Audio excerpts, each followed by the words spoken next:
ॐ अज्ञानतिमिरान्धस्य ज्ञानाञ्जनशलाकया चक्षुरुन्मिलितं येन तस्मै श्रीगुरुवे नमः। गुरुवे गौरचन्द्राय राधिकायै तदालये कृष्णाय कृष्णभक्ताय तद्भक्ताय नमो नमः। नमो विष्णुपादाय गुरुप्रेष्ठाय भूतले श्रीमद्भक्तिवेदान्त माधव इति नामिने। साक्षात् गुरुसेवामूर्तये शब्दब्रह्मणि प्रतिष्ठितः पतितपावनचरित्राय नारायणाय प्रियो नमः। श्रीकृष्णरूपाय सुमङ्गलाय श्रीगुरुकृपाविभूषिताय भावोल्लासभावप्रदानाय नमामि तस्मै गुरुमाधवाय।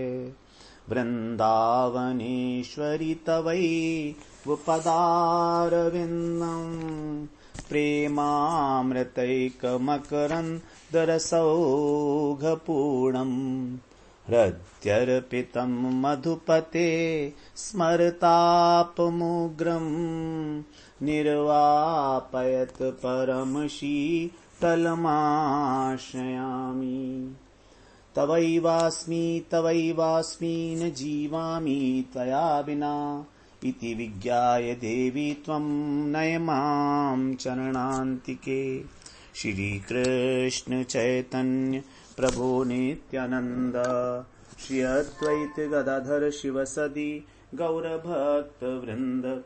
हरे कृष्ण कृष्ण कृष्ण हरे हरे, हरे राम राम राम हरे हरे। हरे कृष्णा। सर्वप्रथम मैं अपने गुरुपाद पद्म ओम विष्णुपाद अष्टोत्तर शत श्री श्रीमद् भक्ति वेदांत माधव गोस्वामी महाराज के चरण कमलों में अनंत कोटि दंडवत प्रणाम ज्ञापन करता हूँ।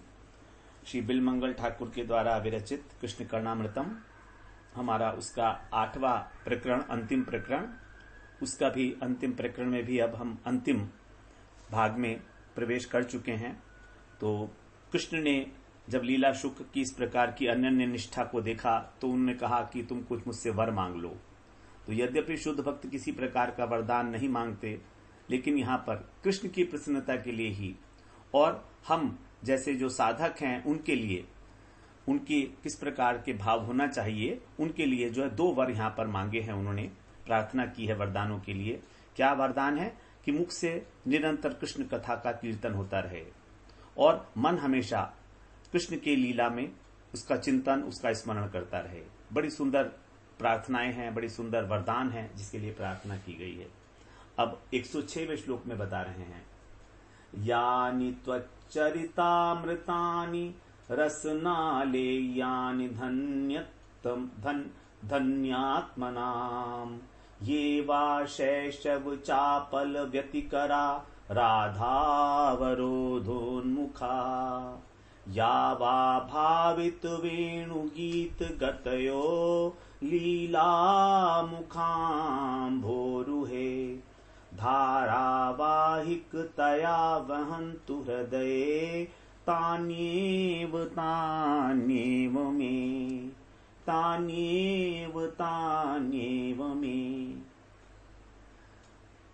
कृष्ण की लीलाओं के स्मरण के लिए, चिंतन के लिए प्रार्थना की गई थी।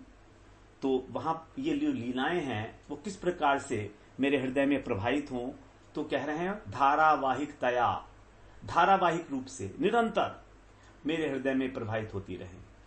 जो आपकी अनेक प्रकार की लीलाएं हैं, तो जो कौन कौन सी लीलाएं हैं उसका यहाँ पर जो है वर्णन किया गया है। तो इसका पद्यानुवाद इस प्रकार से है, रसिक भक्त करते हैं तेरे जिस चरितामृत रस का पान, बाल के लिए वे अतिशय चंचल, युवा के लिए राधा रसदान। वेणु गीत से मधुरी कृत मुख, पंकज के माधुर्य विलास, करें निरंतर इस अंतर में, वे सब केलि कदम्बक रास। आपके जो वेणुनाद से अत्यंत मधुर मुख पंकज के द्वारा आपका जो वेणुनाद हुआ है, उसका जो माधुर्य विलास है, उस से संबंधित और जो राधा जी के साथ आपकी क्रीड़ाएं हैं, वो मेरे हृदय के अंदर जो है नित्य धारावाहिक रूप से आविर्भूत होती रहे। इस प्रकार की प्रार्थना कह रहे हैं। यानी त्वच्चरितामृतानि, आपकी जो चरितामृत है, भगवान का चरित्र साधारण नहीं है, अमृत है। भगवान की लीला कथा अमृत स्वरूप है।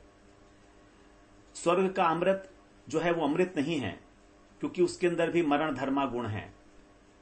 केवल तुलनात्मक रूप से मनुष्यों से इस मर्त्य लोक की अपेक्षा, क्योंकि वहां पर जरा व्याधि नहीं है, इसलिए उसको अमृत कह दिया गया है। लेकिन अमृत तो वो है जो हमारे को अमृतत्व प्रदान करे। अमृतत्व क्या है? भगवान का परम धाम, वही अमृत है। अशोक अमृत भगवान का, अभय अशोक और अमृत भगवान का धाम है। तो इस प्रकार से आपका जो चरित्र है, चरित्रामृत, उसको जो लोग पान करते हैं, धन्यात्मा नाम, वे धन्य हैं। जो धन्यात्मा साधुगण हैं, उनकी रसना लेयानी, उनकी रसना के ऊपर, लेयानी का मतलब है आस्वादन करना। जैसे हम चटनी होती है, चटनी को हम चाटते हैं क्योंकि वो लेह्य है, तो इस प्रकार से उसको चाटते हैं, आपकी पीयूष को, चरितामृत को। जो कौन लोग चाटते हैं? जो रसना, जो धन्यात्मा नाम है, अर्थात जो अत्यंत धन्य है। तो यहां पर जो कृष्ण की लीलाओं में, मधुर लीलाओं के अंदर पान करते हैं, रसिक जन हैं, उनको ही कहा गया है वही धन्यात्मा है, वही साधु धन्यात्मा कहे जाएंगे। साधु अनेक प्रकार के, लेकिन उस साधुओं में भी कौन धन्य है? वही साधु जिनकी रसना के ऊपर आपके चरित्र का जो अमृत स्वरूप है उसका आस्वादन करते रहते हैं, ऐसा धन्यात्मा नाम।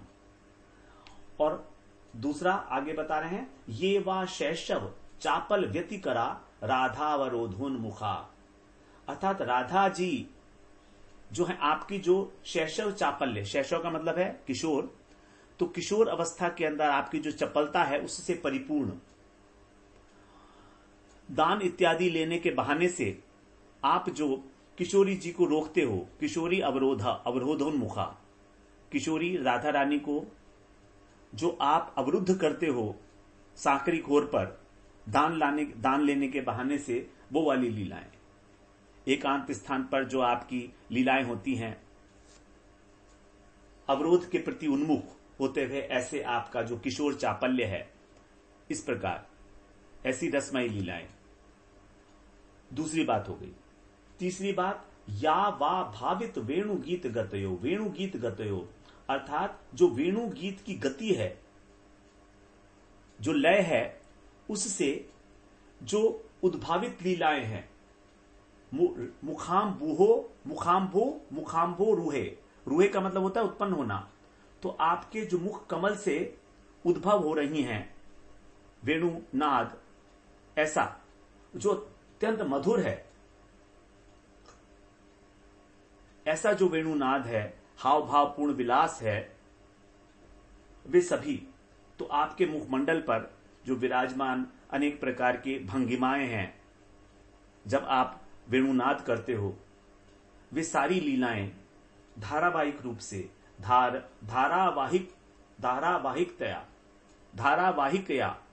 धारावाहिक रूप से वहंतु हृदय, मैं हृदय में अपने वहन करूं, तान्येव में, निरंतर मैं उसको जो है तानी एव, उसी को 2 बार कह रहे हैं। केवल उन्हीं लीलाओं में मेरा प्रयोजन है, जो आपकी इस प्रकार की रसमयी लीलाएं हैं। जब आप राधा रानी को रोक लेते हो दान लेने के बहाने से, जिन चरित्र का रसिक लोग गान करते हैं, और जो आपके मुखमंडल के ऊपर विराजमान भाव भंगिमाएं हैं, जब आप वेणुनाद करते हो, तो बिलमंगल की जब प्रार्थना को सुना कृष्ण ने, तो मंद मंद मुस्कुराते हुए कृष्ण मानो पूछ रहे हैं, हे लीला शुक, तुमने जो वरदान की प्रार्थना की तो वो तो बड़ा आसान है, क्योंकि मेरा माधुर्य कीर्तन, मेरा लीला स्मरण तो तुमको सहज ही स्वभाव से ही प्राप्त है, तुम तो कर ही रहे हो वो, इसमें क्या मांगना। ये मेरे वाणी का जो शक्ति है वो वर्धित हो, चिंतन शक्ति में वृद्धि हो, यही ना, ये तो तुम्हारा है ही, इसके लिए क्या खास बात हुई। कुछ विशेष वर मांगो।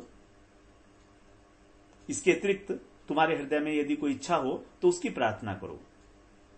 तब इन वचनों को सुनकर बिलमंगल के हृदय में अब जो है एक शंका उत्पन्न हो गई कि अब कृष्ण जो है मेरी स्फूर्ति से जो है अदृश्य होने वाले हैं। अर्थात उनके हृदय में एक ये आशंका उत्पन्न हुई कि अब कृष्ण का दर्शन जो है वो तिरोहित होने वाला है, अदर्शन हो जाएगा। अब जब अदर्शन हो जाएगा, भगवान जब दिखाई नहीं देंगे स्फूर्ति के अंदर भी, तो उनसे मेरी जो विरह व्यथा है वो बड़ी बढ़ जाएगी। उस विरह व्यथा से पार पाने के लिए यहां पर कृष्ण के लीला नाम रसामृत की अखंड स्फूर्ति होती रहे, उसके लिए प्रार्थना की जा रही है। क्योंकि भगवान का जब तक हमको स्फूर्ति के अंदर दर्शन नहीं है, तब तक भक्तों को जीवन धारण करने का केवल एक ही उपाय है, और वो है उनके नाम रूप गुण लीला इत्यादि का श्रवण करना, कीर्तन करना। तो इसीलिए कह रहे हैं लीलाशुक कि जो अत्यंत धन्य आत्मा है, कह रहे हैं मेरा और कोई इच्छा नहीं है, केवल इतनी ही प्रार्थना है कि आप मेरे हृदय में आपकी वो सारी जो मधुर लीलाएं हैं वो अविच्छिन्न रूप से प्रभावित होती रहें। अर्थात उनकी स्फूर्ति मेरे हृदय में भरी रहे, जिसकी मैं पहले चर्चा किए हूं। तानी प्रगवर्णितानी, मैंने प्रारंभ से लेकर अभी तक जो वर्णन की है, केवल वही नहीं बल्कि उसके अतिरिक्त भी आपका जिन्होंने साक्षात्कार प्राप्त किया है, रसिक जन सुखदेव, नारद जी इत्यादि महानुभाव, जो अपनी रसना से आपके चरितामृत का निरंतर पान करते हैं, वे सभी लीलाएं, आपकी निकुंज की लीलाएं राधा रानी के साथ जो हैं, वो सब लीलाएं मेरे हृदय में धारावाहिक रूप से प्रवाहित हो। विशेष रूप से आपकी जो किशोर अवस्था की चपलतापूर्ण लीलाएं हैं, जब आपने राधा जी को रास्ते में रोका था दान लेने के लिए, दान घाटी पर, वृंदावन में जब पुष्प चयन कर रही थी राधा रानी गोपियों के साथ, तब भी आपने उनको रोका था, अवरोध किया था कि तुम ये पुष्प क्यों चयन कर रही हो, यहां वृंदावन का राजा तो मैं हूं, तो बिना राजा की अनुमति के तुम इस प्रकार से पुष्प चयन क्यों कर रही हो। अथवा यमुना जी पे जब स्नान करने के लिए गोपी जाया करती थी, तो भी उनके साथ उनका मार्ग अवरोध करते थे। तो कृष्ण अनेक अनेक जगह पर अनेक अनेक लीलाओं में गोपियों का जो मार्ग है, राधा रानी का जो मार्ग है, उसको अवरुद्ध किया है। तो सारी जो विशेष लीलाएं हैं जहां पर उनका प्रेम कलह संपादित हुआ है, वे लीलाएं मेरे हृदय के अंदर स्फुरित हों। उन भावों के साथ, और इसके अतिरिक्त आप जब वेणुनाद करते हो एक विशेष हास्य भरी भ्रूभंगिमा के साथ, क्योंकि जब कृष्ण वेणुनाद करते हैं तो वो पृथक पृथक गोपियों को पृथक पृथक नाम लेकर बुलाते हैं। रास क्रीड़ा के समय जब भगवान ने रात्रि में वेणुनाद किया था, तो सभी को अपनी अपनी आवाज सुनाई दी, जैसे हमें बुला रहे हैं कृष्ण। तो उस समय जो आपकी मंद हास्य से भरी हुई भूप भंगिमा होती है, मुख भंगिमा होती है, आपके हृदय में जो जो भाव होते हैं, उन भावों के साथ मेरा हृदय उसको वहन करे। हृदय में वहन करने का मतलब यही है कि मैं उस भाव के अंदर तादात्म्य स्थापित कर लूं। कृष्ण किस प्रकार अत्यंत उत्कंठा पूर्वक गोपियों का आह्वान कर रहे हैं, और गोपियां किस प्रकार अपना सब कुछ छोड़कर कृष्ण की ओर धावित हो रही हैं, इन सब चेष्टाओं के पीछे जो भाव छिपे हैं, मैं उन भावों को अपने हृदय के अंदर धारण करूं।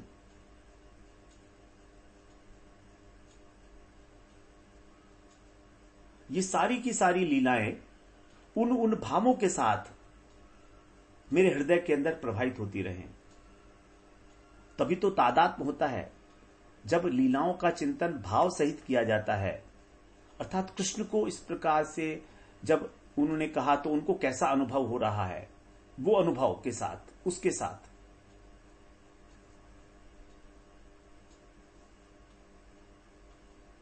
तो आप जिस प्रकार वेणुनाद करते हैं अपने मुखारविंद से, मधुर हास्य, आपकी भ्रूभंगी, आपकी नेत्रभंगी, आपके हाव भाव, ये सारे मेरे हृदय के अंदर प्रकाशित होते रहें। ऐसा सौभाग्य आप मुझे प्रदान करो। इन सब लीलाओं का मैं स्मरण कर सकूं धारावाहिक रूप से। स्मरण ही जो गौड़ीय वैष्णव है उनका अंतरंग साधना का, रागानुगा साधना का प्रधान अंग है। सेई गोपी भावामृते जार लोभ है, वेद धर्म सर्व त्यजी सेई कृष्ण भजय। अर्थात जिसको गोपी भाव के प्रति लोभ जागृत हो गया है, वो सब कुछ छोड़कर केवल कृष्ण का ही भजन करता है। रागानुगा मार्गे तारे भजे जय जन, सेई जन पाए ब्रजे ब्रजेंद्र नंदन। जो केवल रागानुगा मार्ग से ही कृष्ण का भजन करते हैं, उन्हीं को ब्रजेंद्र नंदन श्याम सुंदर प्राप्त होते हैं। जो रागानुगा मार्ग को छोड़कर वैधि भक्ति का आश्रय लेते हैं, उनको ब्रजेंद्र नंदन श्याम सुंदर की प्राप्ति नहीं होती। उनको द्वारका में वासुदेव की प्राप्ति हो सकती है, उनको वैकुंठ में नारायण की प्राप्ति हो सकती है। विश्वनाथ चक्रवर्ती ठाकुर ने बड़ी एक विशेष बात बताई है यहां पर। वो बताते हैं कि यदि हमारे हृदय में भगवान की लीलाओं के प्रति लोभ भी जागृत हो गया है, लेकिन हम साधन वैधि भक्ति कर रहे हैं, तो हमको ब्रजेंद्र नंदन श्याम सुंदर की प्राप्ति नहीं होगी। क्योंकि लोभ के अनुरूप जब तक हमारा भजन नहीं होगा, तब तक प्राप्ति नहीं होगी। लोभ जागृत होना एक बात है। जैसे मान लीजिए किसी व्यक्ति के हृदय में लोभ जागृत हुआ कि मेरे को एक बहुत बड़ा कोई वाहन है वो चाहिए, अथवा एप्पल मोबाइल है वो चाहिए मुझको। बड़ा मोबाइल है, एप्पल मोबाइल कहते हैं उसको, तो वो चाहिए। लोभ तो जागृत हो गया। अब लेकिन अगर उसकी चेष्टाएं उसके अनुरूप नहीं है उसकी प्राप्ति के, तो फिर कैसे प्राप्त होगा? तो लोभ जागृत होना सफिशिएंट नहीं है। लोभ के अनुरूप ही अनुगत्य में साधन भजन जब किया जाएगा, तब उसकी प्राप्ति होगी लोभनीय वस्तु की। तो जो साधन किया जाएगा वो सब जो है रागानुगा मार्ग के अनुसार किया जाएगा। तो इसीलिए रागानुगा भक्ति है। ब्रज जनेर कोनो भाव लैया जय भजे, भाव योग्य देह पाइया कृष्ण पाए ब्रजे।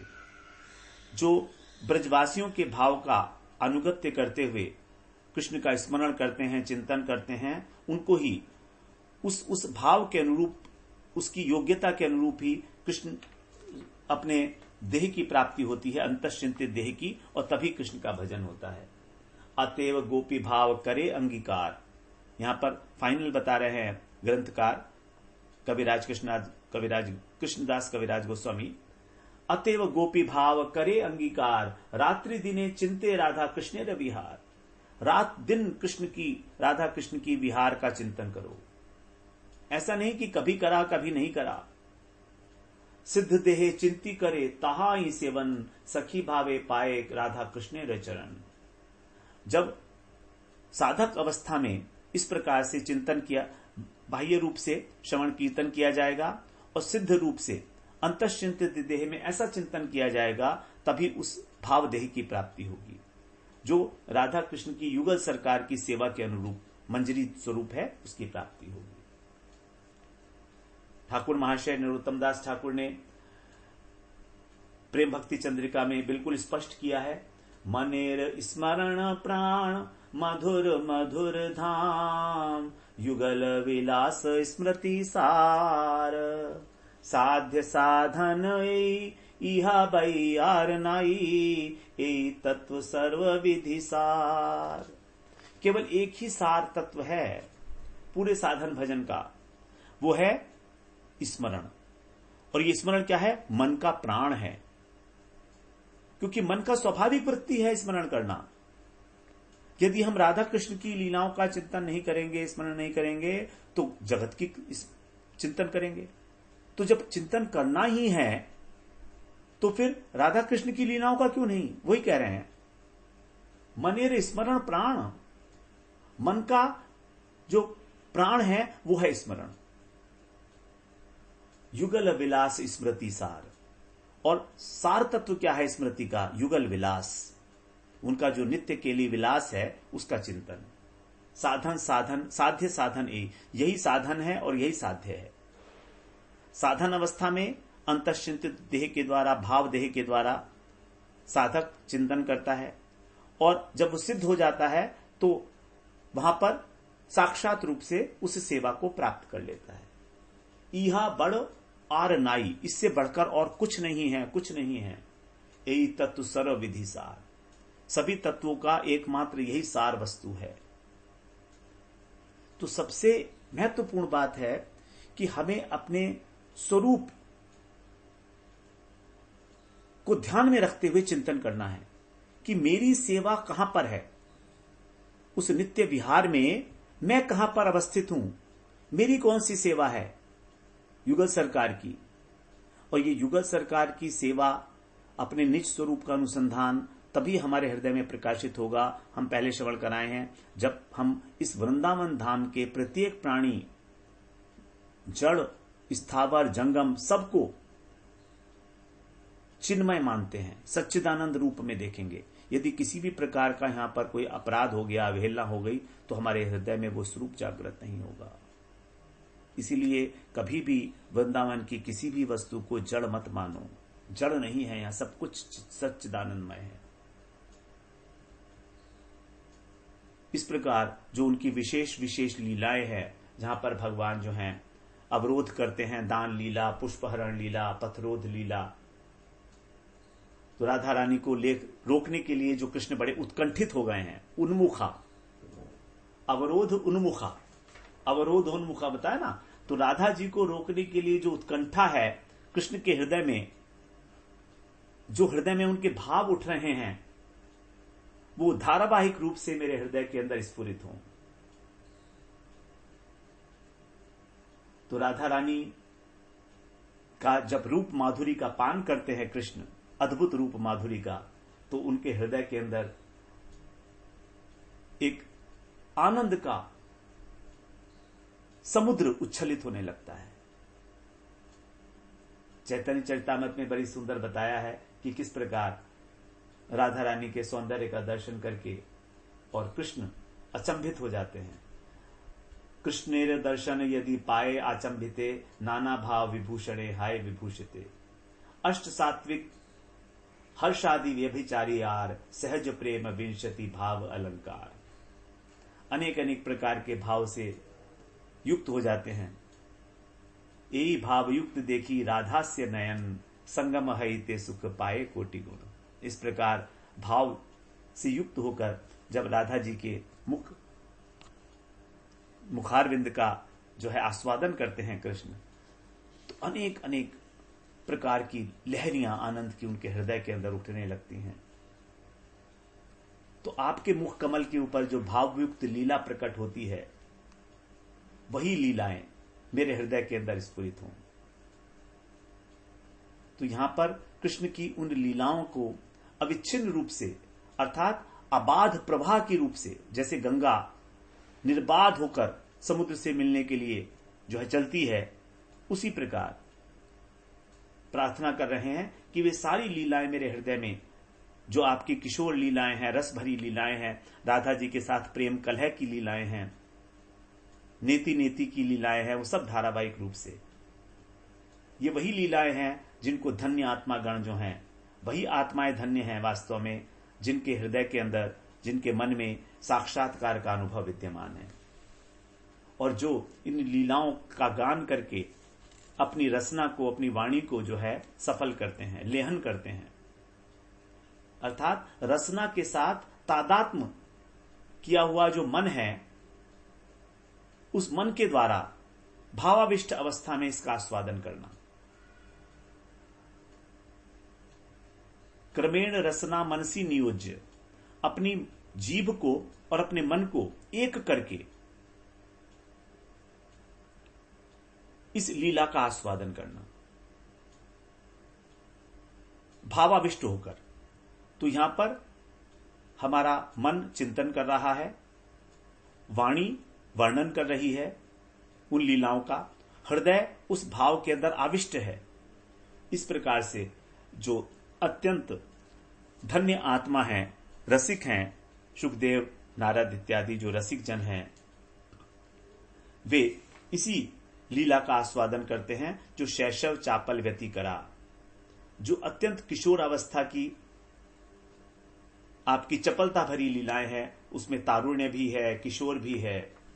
जैसे किशोर अवस्था में अत्यंत सुकुमारता, अत्यंत तरुणाई विदित होती है, अन्य किसी अवस्था में नहीं होती है। इसी कारण चपलता है वहां पर। चपलता का मतलब जो चेष्टाएं की जा रही हैं, जो क्रियाकलाप हैं वहां पर, वो सब के सब भंगिमाओं के साथ। तो यहां पर जो चेष्टाएं राधा जी के साथ संबंधित हैं, उन्हीं चेष्टाओं का यहां विशेष रूप से वर्णन है। जब वो रास्ता रोकने के लिए तैयार खड़े हुए हैं अथवा उनको ग्रहण करने के लिए तत्पर हो रहे हैं, ये सारी लीलाएं जब कृष्ण करते हैं, चेष्टाएं करते हैं, तो उनके मुख कमल पर झलकने लगती हैं। कैसा उनका मुख कमल, कैसा उनकी मुख भंगिमा होगी जब वो राधा जी का पथ रोककर और एक लकुटी लेकर खड़े हुए हैं रास्ता में अटका कर। तो क्या सोच रहे होंगे, क्या उनकी मुख भंगिमा होगी। वो भावयुक्त लीलाएं जो आपके मुख पर मुख भंगिमा के रूप में प्रकाशित होती हैं, वही मेरे हृदय के अंदर धारावाहिक रूप से प्रभावित हों। यहां पर लीला शुक के हृदय में अब एक शंका उत्पन्न हो चुकी है कि दुर्भाग्यवश यदि आपका मुझसे वियोग भी हो जाए बाह्य रूप से, तो भी कम से कम मेरे अंतःकरण में आपका वियोग कभी ना हो। अंतःकरण हमेशा आपकी लीलाओं के अंदर ही निमज्जित रहे, अखंड रूप से। तो ये सौभाग्य तो मेरा नहीं है कि मैं साक्षात रूप से आपका दर्शन कर सकूंगा, आपकी लीलाओं का दर्शन कर सकूंगा। इतना सौभाग्य तो नहीं है मेरा। तो अत्यंत दीनतावश कह रहे हैं कि कम से कम आप इस प्रकार का विधान कर दीजिए कि मेरे हृदय के अंदर तो ये लीलाएं स्फुरित होती रहें। बस यही वरदान मुझे दीजिए। तो पहले श्लोक में जो कहा गया था, मैं अपनी वाणी को और अपने मन को आप में नियोजित करना चाहता हूं। अब यहां पर हृदय के वस्तु में, हृदय के विषय में कहा गया विशेष रूप से। तो हार्द वस्तु जो है उसके लिए प्रार्थना यहां पर की गई है। और हार्द वस्तु है भगवान की रसमयी लीलाएं। जब तक हम उन लीलाओं का अनुसंधान नहीं करते, उसमें प्रवेश नहीं करते, हमारे हृदय के अंदर उन भावों की उत्पत्ति बड़ी मुश्किल है होनी, बहुत बहुत मुश्किल है। लोभ जागृत हो गया है, लेकिन यदि चिंतन मनन नहीं है, जो चेष्टाएं बताई गई हैं, स्वाभीष्ट भावमय, रागानुगा भक्ति का प्रथम अंग, स्वाभीष्ट भावमय। यहां पर कहा गया भावमय। मय का मतलब है मट धातु प्रत्यय है प्रचुरता के अर्थ में, अर्थात भाव की जहां पर प्रधानता है वही है स्वाभीष्ट भावमय। अभीष्ट क्या है हमारा? अभीष्ट यही है हमारा कृष्ण। युगल सरकार की सेवा हमारा अभीष्ट है। उस सेवा भावना में बिल्कुल डूब कर, और किस प्रकार की सेवा? जो हमारे भाव के अनुरूप हो। अर्थात जो मधुर रस के उपासक हैं वो मंजरी भाव की उपासना करेंगे दासी पद के लिए। सखी पद हमारे लिए अभीष्ट नहीं है। तो राधा रानी की दासी, तो हमारा जो अभिमान होना चाहिए वो यही होना चाहिए कि मैं राधा दासी हूं, और हमारा लक्ष्य होना चाहिए कि हम युगल सरकार की सेवा करेंगे। इस प्रकार के भाव से विभावित होकर अपने को दासी रूप में एक छोटी सी बच्ची के रूप में मानकर, जिसकी आयु केवल 11 से 13 वर्ष की है। छोटी आयु होने पर भी वो परम विद्वान है, परम गुणवती है, सारे गुण उसमें विराजमान है, लेकिन अपने को बड़ा छोटा मानती है। दौड़ दौड़ कर जो है स्वामिनी का कार्य करती है, सारा जो सखी जैसे कहती है वैसा करती है।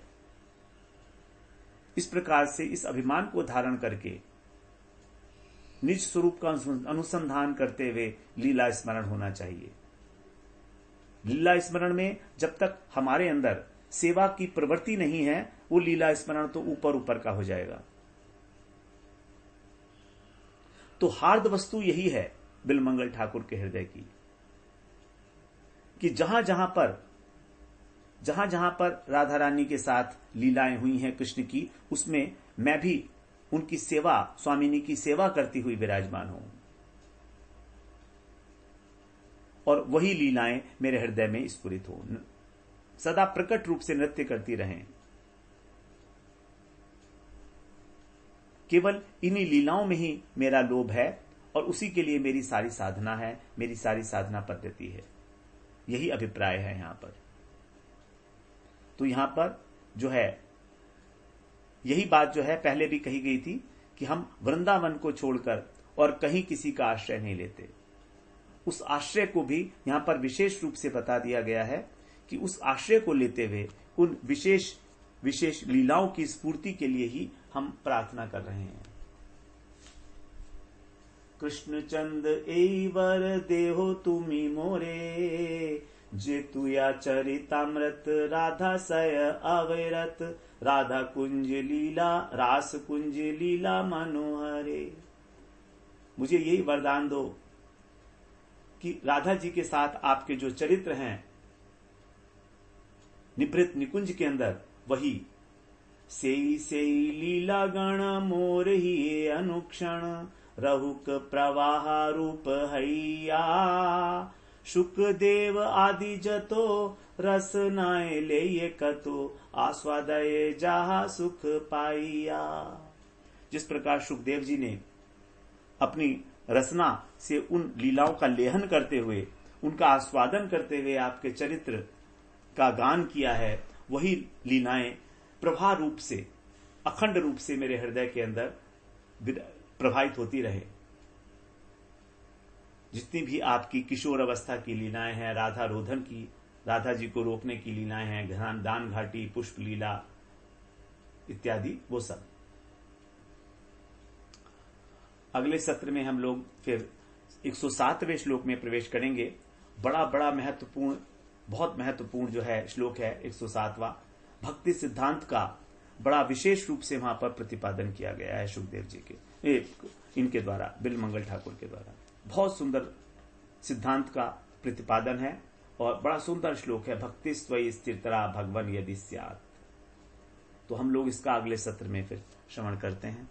वांछा कल्पतरुभ्यश्च कृपा सिंधुभ्येव च पतितानां पावनेभ्यो वैष्णवेभ्यो नमो नमः।